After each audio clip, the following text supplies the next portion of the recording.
Le Centre d'initiation et de perfectionnement dans les métiers de l'agriculture SIPA est une structure de formation professionnelle agricole du ministère de l'Agriculture, de l'Élevage et de la Souveraineté alimentaire.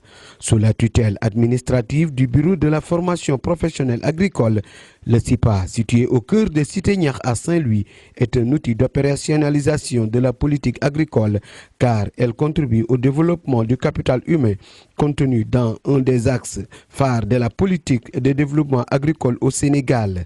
Sous la direction de M. Amadou Sidibé, des formations qualifiantes et diversifiées y sont dispensées pour répondre favorablement aux demandes. Avec la coopération COICA, qui a accompagné l'État du Sénégal pour effectivement construire et équiper tout cet établissement. Donc l'établissement forme actuellement des jeunes,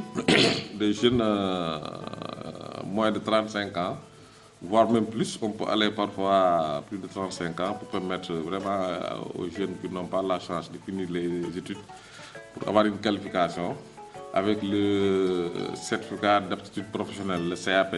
Donc c'est le premier cycle de formation, le CAP, qui dure 2 années ici de formation pour sortir avec le diplôme de CAP en agriculture. Mais depuis cette année, vu la forte demande au niveau de la région, des jeunes qui veulent poursuivre les études, nous avons eu l'amabilité du ministre de l'Agriculture, vraiment qui nous a facilité en autorisant la formation du cycle BT. Donc c'est le bac technique agricole que nous dispensons cette année, qui doit faire 3 années de formation. Donc ça a été une forte demande de la population, surtout des jeunes sortis de ces centres-là jadis, qui veulent poursuivre les études. Maintenant, ils ont trouvé l'opportunité de vraiment poursuivre les études et relever leur niveau de qualification en participant à la formation du BT au niveau du SIPA de Saint-Louis.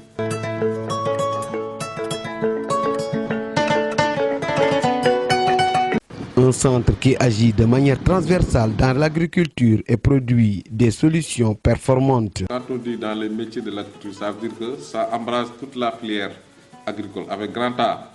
Donc quand je dis toute la filière agricole, je peux parler de différentes créneaux au niveau de la filière qui part de l'approvisionnement en tout équipement, en intrant tout ça, nous les enseignons ici, jusqu'à la production végétale ou animale ou halieutique. Vers maintenant la distribution qui englobe le stockage, la commercialisation, voilà, les conditionnements, tout ça, la transformation, aussi tout ça nous le faisons. Donc nous sommes en transversal effectivement de la filière agriculture. Voilà, des jeunes sont formés ici sur tous les maillons effectivement de la filière agriculture. Mais c'est pourquoi que, effectivement on est dans une dynamique de réformer effectivement les curricula pour pouvoir effectivement spécialiser les zones selon effectivement les créneaux de la filière agriculture. Parce qu'il y a beaucoup de métiers à l'intérieur, donc je pense que l'État, le ministère de l'Agriculture est en train de travailler pour ce que effectivement ces écoles de formation qui forment les jeunes là, que les jeunes soient spécialisés, et ça ouvre des opportunités beaucoup plus larges effectivement en termes de recherche d'emploi.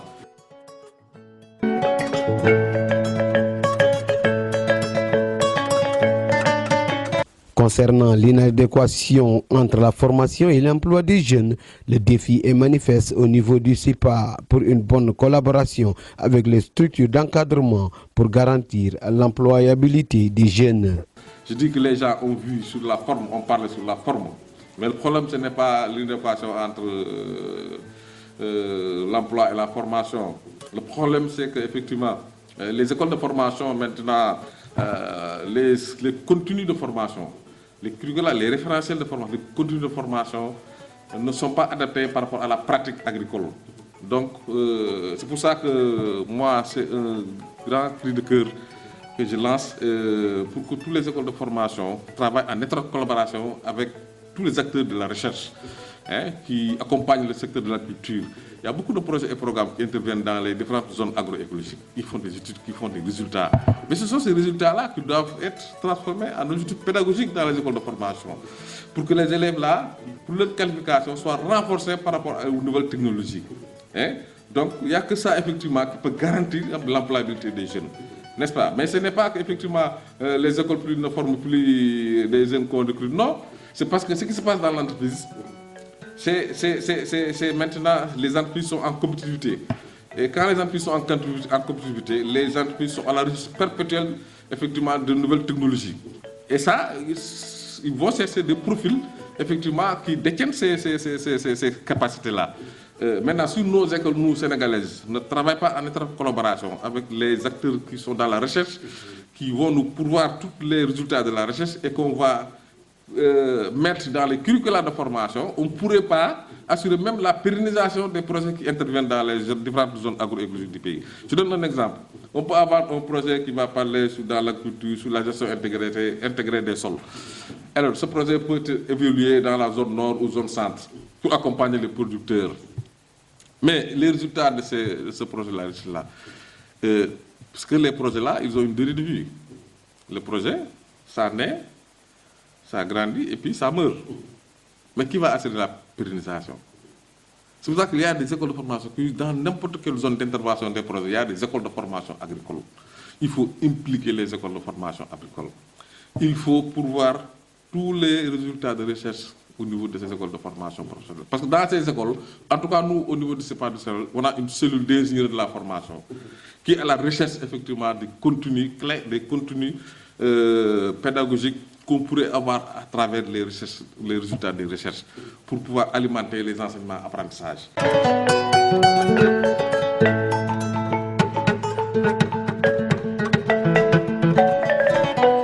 La souveraineté alimentaire, un défi majeur lancé par l'État du Sénégal. Le ministre de l'Agriculture propose une orientation des filières vers la formation professionnelle. Le CIPA de Saint-Louis constitue ainsi un levier incontournable pour la matérialisation de cette vision. Effectivement, le ministre, à travers ses discours, vous savez qu'il a la vision du développement. Donc, ce qu'il est en train de dire aux Sénégalais, il est en train de démontrer la démarche de la théorie du changement. C'est comme ça, moi, j'ai compris son discours. Et dans ce processus de théorie du changement, effectivement, il n'y a que ça qui peut aider le Sénégal à pouvoir, effectivement, retrouver sa souveraineté. Nous, en tant qu'école, parce que beaucoup de gens disent que, voilà, vous, en tant qu'école, qu'est-ce que vous faites dans l'autosuffisance en riz ou dans le programme? Je dis, mais l'autosuffisance, le riz, là, c'est un élément dans la chaîne de valeur.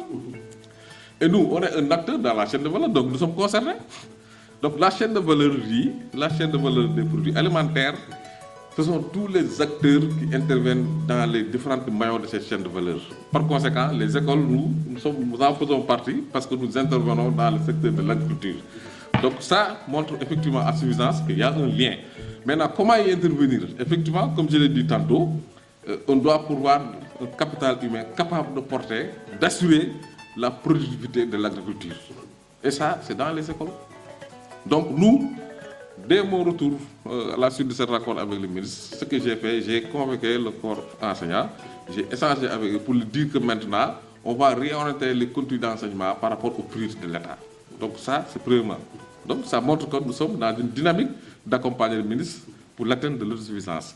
Il a cité les produits, effectivement, auxquels on devrait s'appesantir pour assurer la souveraineté. Il y a les 10 produits qui crèvent la balance commerciale au Sénégal, les 10 produits qui nous font perdre des devises.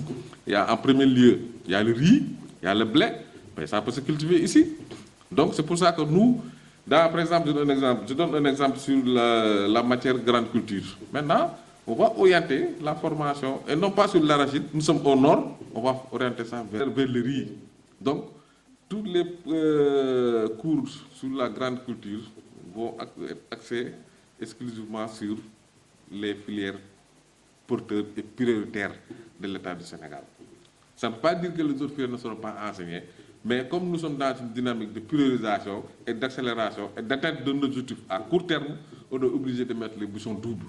C'est pourquoi que nous, au niveau de l'école, on a revisité les contenus. Maintenant, on va réorienter les enseignements apprentissages par rapport aux filières qui ont été déclinés par le ministre de l'Agriculture, Dr.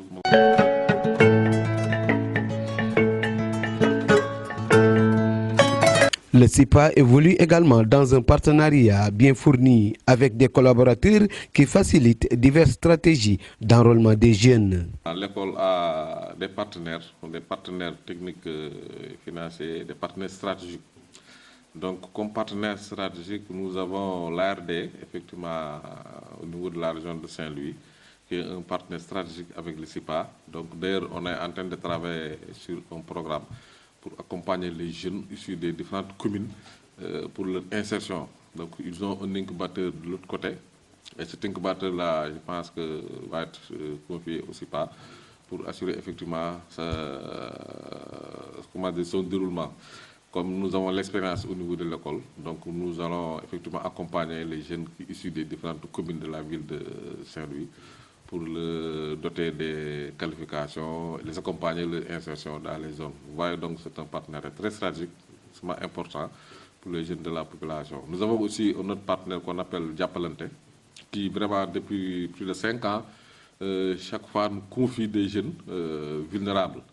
Quand je dis les jeunes vulnérables, c'est des jeunes talibés, des jeunes issus des familles en situation difficile, qu'ils nous confient et puis qu'on forme. C'est eux maintenant qui les enrôlent, qui les trouvent des débouchés. Donc, en tout cas, nous nous assurons les qualifications des jeunes à travers des formations de courte durée adaptées par rapport aux métiers ciblés par le jeune. Donc ça aussi, c'est un partenariat que nous vraiment saluons très bien et qui nous fait vraiment vivre au niveau de l'école. Nous avons aussi tout récemment reçu effectivement la Chambre de commerce d'Espagne, qui est venue nous rencontrer dans le cadre de l'immigration clandestine. Je pense que les pays européens aussi participent effectivement à l'éradication de cette immigration clandestine qui nous cause vraiment beaucoup de mal. La perte de jeunes, effectivement, qui se manifeste à travers la mer. En tout cas, ils sont venus ici avec une convention avec l'école pour pouvoir former des jeunes dans les métiers de l'agriculture et qu'éventuellement ces jeunes seront employés au niveau des entreprises espagnoles qui sont au niveau de Thiès pour qu'éventuellement qu'ils puissent, si les opportunités s'ouvrent en Espagne, pour qu'ils puissent aller continuer le travail en Espagne. Donc, ils ont en train d'accompagner l'État du Sénégal à travers ce projet. Et d'ailleurs, nous devons les recevoir tout récemment, incessamment, la Chambre de commerce d'Espagne, qui doit venir accompagner une petite délégation gouvernementale pour voir ce qu'on est en train de faire au niveau du CIPA de Saint-Louis. Donc, ils ont été convaincus, effectivement, de notre démarche de formation. Et c'est pour ça qu'ils nous ont confié ce programme-là qu'on est en train de dérouler au niveau de Saint-Louis. Ils ont un objectif d'enrôlement de plus de 500 jeunes. Donc, nous venons juste de démarrer la première cohorte. On est aux 3 mois de formation. Donc, voilà. Donc, là aussi, c'est un partenariat très stratégique qui accompagne l'État du Sénégal dans le cadre de l'appui à l'insertion des jeunes du pays. Nous avons aussi le 3PT qui permettent à ces jeunes vraiment qui n'ont pas de moyens issus des familles en difficulté pour assurer leur formation. Nous en recevons beaucoup de jeunes ici pour leur donner des qualifications, pour que ces jeunes-là puissent effectivement, à travers les compétences acquises ici, puissent effectivement valoriser ça en sortant à la fin de leur formation. Parce qu'il y a beaucoup d'opportunités qu'on peut saisir dans les métiers de la culture. Donc nous, on sort ces éléments-là et que les gosses ils voient effectivement. Et d'ailleurs, on a une approche technique, effectivement, une approche de formation que nous appelons agrobusiness. Petite exploitation que nous avons développée l'année dernière ici pour montrer aux jeunes que l'entrepreneur peut vivre de son métier agricole. On a montré aux jeunes avec un espace de 1000 m². On a regroupé des jeunes par groupe de 6 et on a développé une approche qui consiste effectivement à faire une étude de marché, identifier les besoins des clients, et contractualiser avec les clients et puis maintenant aller vers la production en respectant les exigences et les préférences des clients. Ils ont expérimenté ça et ils ont vu qu'à la fin de la récolte, toute la récolte a été achetée sur place. Donc pour dire qu'effectivement, c'est l'occasion de montrer aux jeunes qu'effectivement, si on travaille bien, on peut gagner de l'argent. Et d'ailleurs, l'argent qui est ressorti de ces productions expérimentales-là, je les ai laissés entre leurs mains. Et ça les a permis effectivement, au sortir de leur formation, trouver du terrain et essayer de se débrouiller. Mais malheureusement, ici au Sénégal, parfois il y a des expériences réussites quelque part, mais au moment effectivement que les expériences sont validées, réussites, il n'y a pas les moyens qui accompagnent aussitôt. Et quand on laisse les jeunes maintenant qu'il y ait des temps de l'attente, parfois ça les décourage. Donc voilà, ça c'est une approche qu'on avait fait ici au niveau de l'école. Nous avons aussi un partenariat avec l'ISRA, avec qui on avait demandé cet espace vert à côté, c'était pour servir de terrain d'application. Parce que pourquoi partenariat avec l'ISRA? Là, je vais mettre l'accent là-dessus. Parce que l'ISRA, comme son nom l'indique, c'est un institut de recherche agricole, fait par l'État du Sénégal, et qui doit servir les acteurs qui évoluent dans le secteur de l'agriculture. Par conséquent, nous sommes acteurs aussi. Et nous, les besoins de notre institut, ce n'est d'autre que les résultats des recherches. Parce que ce sont ces résultats des recherches-là que nous prenons et que nous transformons en objectifs d'apprentissage. C'est ça que nous constituons des référentiels pour sortir des profils dans les métiers de l'agriculture. Donc, c'est comme si, voilà, si vous avez un canari et que vous voulez boire là-dessus, il faut de l'eau. Il faut remplir le canari. L'école, c'est le canari, mais il n'y a pas d'eau. C'est la recherche qui doit l'alimenter. Moi, je le parle haut et fort. C'est pourquoi vraiment, j'attache une importance capitale d'avoir une très bonne relation avec l'ISRA pour qu'on échange effectivement sur les connaissances. Parce que ce n'est pas pour nous, en tant que directeur, non, c'est pour les jeunes, c'est pour la population. On ne voit pas là-bas pour demander les informations, pour s'en servir. Non, non, non, non. C'est au-delà de ça. Nous voulons servir les jeunes, nous voulons doter les jeunes des capacités de connaissance, parce que nous sommes les spécialistes en termes de transmission de connaissances. Ce n'est pas eux. Donc voilà, c'est pour ça que je dis c'est un partenaire vraiment très stratégique, l'ISRA, que nous saluons de passage, et la directrice qui est très dynamique, que je connais très bien, et qui vraiment, voilà, certainement va nous aider à obtenir cet espace-là, et aussi va nous aider en échangeant avec ses collègues pour que beaucoup d'informations sur les recherches-là, que nous les ayons, et qu'on puisse effectivement passer en revue nos curricula d'enseignement pour les adapter par rapport aux besoins de l'emploi. Donc l'ISRA, c'est un partenaire vraiment très stratégique.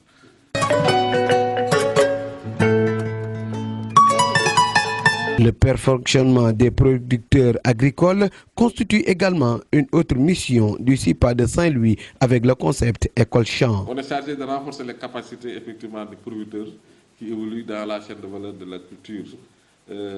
Donc nous avons un programme avec JICA qui consiste à accompagner les producteurs sur une approche qu'on appelle CHEP. Et ça, nous voulons le développer, mais ça nécessite des ressources en termes de mise en œuvre, quoi. Voilà, on est en train de se débrouiller pour mobiliser quelques ressources pour assurer le déplacement des enseignants jusqu'au site de production, parce que la démarche, c'est une démarche basée sur l'école champ. Donc, on va trouver les gens sur le lieu, et les accompagner pour que ces producteurs-là puissent effectivement évoluer dans leur vie active. Parce que c'est une approche très pertinente qui consiste à identifier les exploitants qui sont en difficulté. Et nous faisons un diagnostic pour identifier effectivement quelles sont les contraintes et les défis auxquels ils font face. À partir de là, maintenant, ensemble, on va aller ensemble pour leur montrer qu'effectivement, il est possible de partir d'un niveau A pour aller à un niveau B. Et tout le processus, on le fait ensemble. Et ils vont constater l'évolution durant tout cet accompagnement-là. Donc c'est une approche très pertinente et vraiment que je salue de passage à JICA qui a développé ça et qui est éprouvé dans la zone des Niayes, qui a fait ses résultats. Moi j'ai été témoin effectivement lors de la capitalisation que des jeunes qui ont suivi cette approche-là, ils ont tous satisfaits effectivement de ces résultats. Et heureusement que l'État du Sénégal en est conscient et c'est pour ça que l'État du Sénégal a demandé à ce que ça soit vulgarisé dans tout le territoire national. En tout cas, nous, au niveau de la région de Saint-Louis, nous sommes en train de faire tout notre possible. D'ailleurs, on a une convention avec une organisation de producteurs au nord qui nous ont sollicité et nous allons aller là-bas pour les accompagner, pour dérouler cette approche. Alors, il y a des formations ici, continues ici, dédiées exclusivement aux producteurs. Je donne un exemple. Les producteurs, dans le cadre de leur production, ils peuvent rencontrer des difficultés techniques, technologiques. Maintenant, ils expriment ces difficultés-là au niveau de l'école. Nous passons pour nous faire un diagnostic, pour pouvoir identifier effectivement les écarts, les besoins réels, effectivement, pour booster leur production. Donc, au sortir de ce diagnostic, nous leur faisons une offre de proposition, de remédiation pour pouvoir effectivement éradiquer ce problème auquel il faut face lors de leurs activités. Donc, on les amène ici. Il y a des dortoirs qui sont là, réservés exclusivement aux producteurs qui habitent dans les zones très reculées, pour faire des formations de 5 jours, pour renforcer les capacités et les permettre effectivement d'être compétitifs et productifs au retour dans le champ de production. Avec 5 années d'existence, le CIPA est le premier centre de formation dans les métiers de l'agriculture dans toute la région de Saint-Louis. Il a enregistré plus de 500 apprenants, plus de 291 insertions et plus de 100 entrepreneurs, suffisant pour le qualifier de centre d'excellence de la formation et métiers de l'agriculture.